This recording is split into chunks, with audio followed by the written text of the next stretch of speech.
ഇന്ന് തന്നെ ഡൗൺലോഡ് ചെയ്യൂ. കാണൂ നിങ്ങളുടെ ഫേവറേറ്റ് ഷോസ്. മക്കളുടെയും മരുമക്കളുടെയും പണം കൊണ്ട് വാങ്ങുന്ന പാഴ്സൽ ഭക്ഷണം കഴിക്കാനും വേണം ഒരു യോഗമൊക്കെ.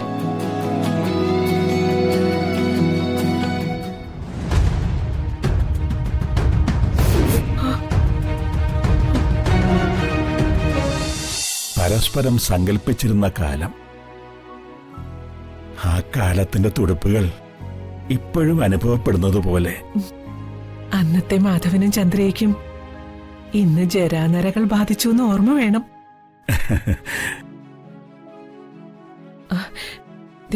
ആൾക്കാരൊക്കെ ശ്രദ്ധിക്കുന്നുണ്ട്. ഓർമ്മകൾ അയവിറക്കുന്നതിനും വേണം അതിൻ്റെതായ ഒരു പ്രൈവസിയൊക്കെ. എങ്ങോട്ടെങ്കിലും സ്വസ്ഥമായിട്ട് മാറിയിരിക്കാം. ചന്ദ്രു, അന്നും ഇന്നും പ്രായത്തെ തോൽപ്പിച്ചിട്ടുള്ളത് പ്രണയം മാത്രമേ ഉള്ളൂ.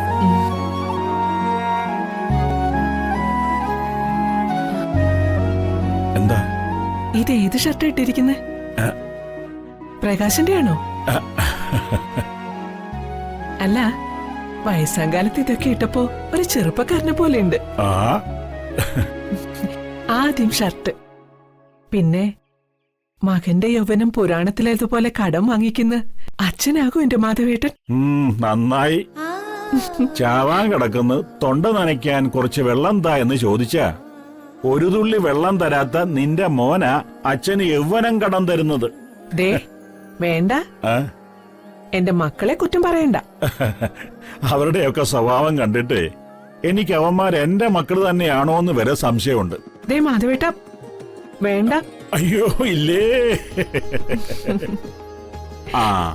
നമുക്ക് ആദ്യം ഏതെങ്കിലും ഒരു റെസ്റ്റോറന്റിൽ പോയി എന്റെ ഭാര്യയ്ക്ക് എത്ര കഴിച്ചാലും കൊതി തീരാത്ത ഒരു മസാല ദോശ കഴിച്ചേക്കാം. എന്താ? മസാല ദോശയും സാമ്പാറും ചട്നിയും വടയും നല്ല ചൂട് ചായയും. അത് കഴിച്ചിട്ട് നമുക്ക് ഏതെങ്കിലും വലിയ ആൾത്തിരക്കൊന്നുമില്ലാത്ത ഒരു പാർക്കിൽ പോകാം. എല്ലാം മാധവേട്ടന്റെ ഇഷ്ടം. എങ്കി വാ.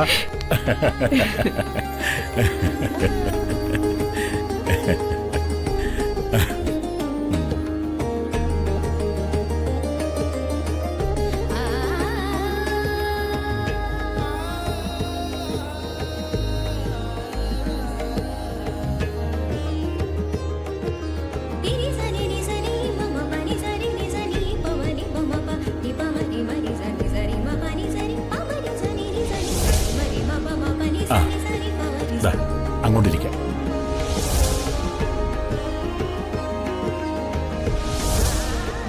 ഇവിടെ ചന്ദ്രന് ഇഷ്ടപ്പെട്ട മസാല ദോശയും നല്ല ചൂട് വടയും കിട്ടും. മസാല ദോശ കിട്ടുന്ന സ്പെഷ്യൽ സ്ഥലമായത്. ഇന്നധികം റഷൊന്നുമില്ല. ഭാഗ്യം. ഹലോ, ഇങ്ങ് വന്നേ. പറയൂ സർ. അതെ, എന്താ വേണ്ടേ? 2 മസാല ദോശ, വട, 2 സ്ട്രോങ് ചായ. ബീട്രൂട്ട് വെച്ചൊരു സ്പെഷ്യൽ മസാല ദോശ ഉണ്ട്, അതെടുക്കട്ടെ? അതാണോ ഇന്നത്തെ സ്പെഷ്യൽ? അതെ സർ. എങ്കിൽ അത് തന്നെ എടുത്തോ.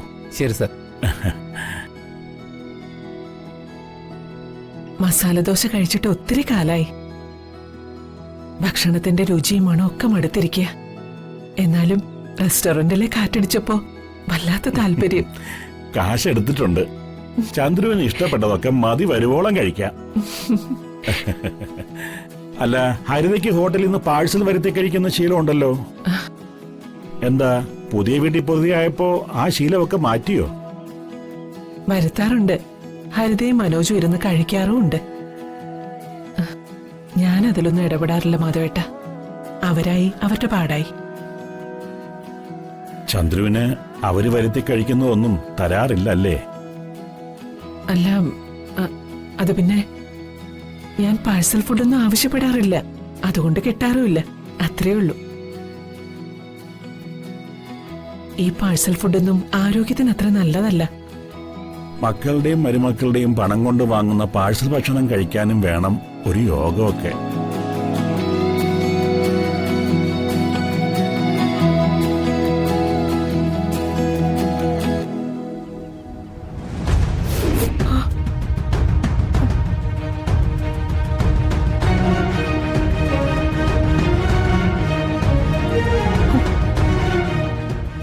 മാധവേട്ട, ദേ ഹരിതയെ മനോജു.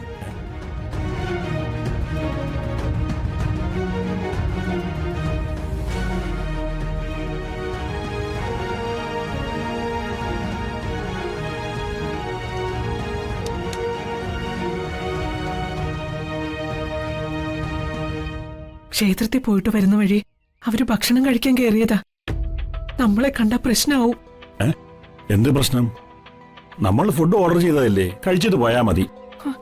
വേണ്ട മാധവേട്ട, നമുക്ക് പോകാം പ്ലീസ്. ഈ ചന്ദ്രുവിന്റെ ഒരു കാര്യം.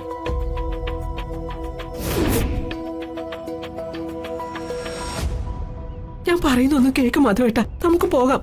വാ. ശരി.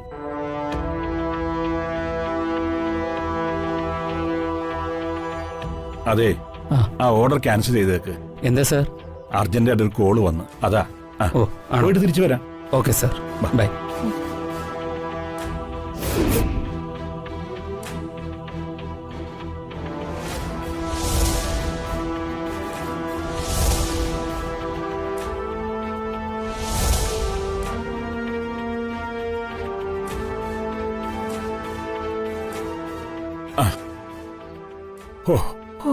ഭാഗ്യം, അവര് നമ്മളെ കണ്ടിട്ടില്ല.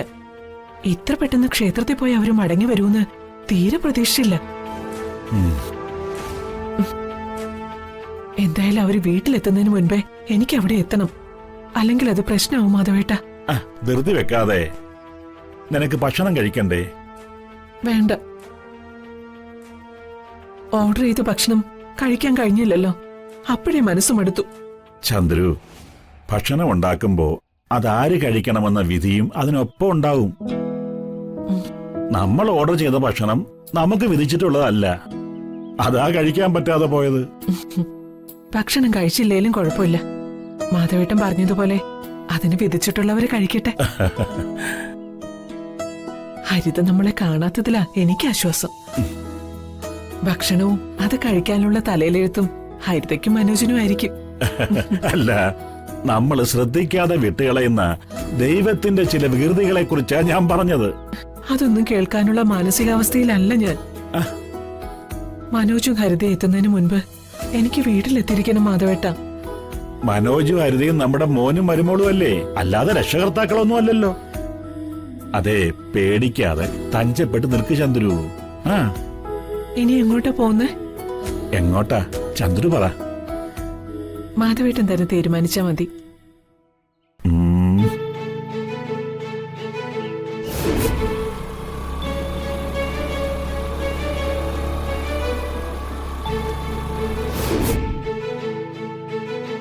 മാനത്തെ കൊട്ടാരം